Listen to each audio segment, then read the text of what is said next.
સાવરકુંડલા ખાતે રાહુલ ગાંધીના પુતળાનું કરાયું દહન. સાવરકુંડલા રિદ્ધિ સિદ્ધિ ચોક ખાતે રાહુલ ગાંધીનું પુતળાનું દહન કરાયું.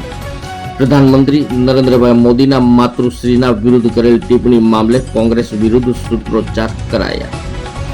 રાહુલ ગાંધી હાય હાયના સૂત્રોચ્ચાર સાથે પ્લેકાર્ડ દર્શાવીને ભાજપના નેતાઓએ વિરોધ કર્યો. ધારાસભ્ય મહેશભાઈ કસવાલા, જિલ્લા ભાજપ પ્રમુખ અતુલભાઈ કાનાણીની વિશેષ ઉપસ્થિતિ વચ્ચે રાહુલ ગાંધીનું પુતળાનું દહન કરાયું.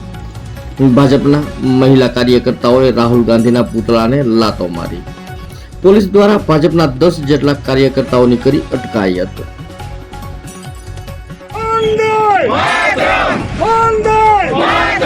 भारत माता की जय, भारत माता की जय। नहीं सहेगा हिंदुस्तान, नरेंद्र मोदी का अपमान नहीं सहेगा हिंदुस्तान। હું એમ માનું છું કે રાહુલ ગાંધીના પુતળા દહન કરતા કોંગ્રેસના નૈતિક મૂલ્યના પુતળાનું દહન હતું. એક પાર્ટી તરીકે આટલી જૂની પાર્ટી જેની વિરાસત આ દેશની અંદર ભવ્ય વિરાસત પણ છે, પરંતુ નૈતિક મૂલ્યો, જાહેર જીવનના મૂલ્યોને આ પાર્ટીના નેતા કેવી રીતે ભૂલ્યા છે એનો ઉત્તમ નમૂનો બિહારની અંદર આપણે જોયો છે. દેશના પ્રધાનમંત્રી, દેશના ગણમાન્ય નેતૃત્વની વ્યક્તિગત એના પર આ પ્રકારના શબ્દોનું ઉચ્ચારણ કરવું અને ન માત્ર એમના દિવંગત માતાજીના સંદર્ભમાં પણ આવા પ્રકારની અભદ્ર ટિપ્પણી કરવી, હું એમ માનું છું કે રાજનીતિ નહીં, સમાજ જીવનના નૈતિક મૂલ્યોનું અધપતન કરવામાં કોંગ્રેસનો આ મહત્વનો ફાળો અને કોંગ્રેસના સંસ્કારો ભારતની જનતાની સામે પ્રદર્શિત થાય છે.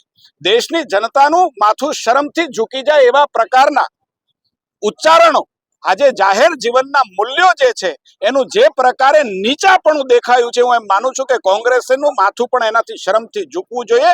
અને જે લોકો કોંગ્રેસના ગરિમાપૂર્ણ જીવન જીવનારા લોકો છે એને પણ આવ્યા ઘટનાઓ છે એને વખોડવી જોઈએ. આ માત્ર ભારતીય જનતા પાર્ટી કે કોંગ્રેસ વચ્ચેનો મુદ્દો નથી, પરંતુ સમાજ જીવનમાં ગરિમાપૂર્ણ, દેશને દુનિયાની અંદર આવું સર્વોચ્ચ સ્થાન અપાવનાર આપણા દેશના ગૌરવશાળી વ્યક્તિઓ અને એની સામે જે પ્રકારની અભદ્ર ભાષાનો ઉપયોગ થાય છે, એમના દિવંગત પરિવાર અને સ્વજનો સામે જે પ્રકારની ભાષાનો ઉપયોગ કોંગ્રેસના આવા નેતાઓ, ગણમાન્ય નેતાઓ કરે છે, હું એમ માનું છું કે સમાજ જીવનમાં આનાથી વધારે ખરાબ ન હોઈ શકે. એટલા માટે ભારતીય જનતા પાર્ટી સહિત આજે સાવરકુંડલાની અંદર સમાજના કેટલાક લોકો આ કાર્યક્રમની અંદર આ આખા કિસ્સાને વખોડવા માટે, આ ઘટનાને વખોડવા માટે આજે અહીંયા એકત્રિત થયા છીએ અને કોંગ્રેસના પુતળાનું દહન કર્યું છે.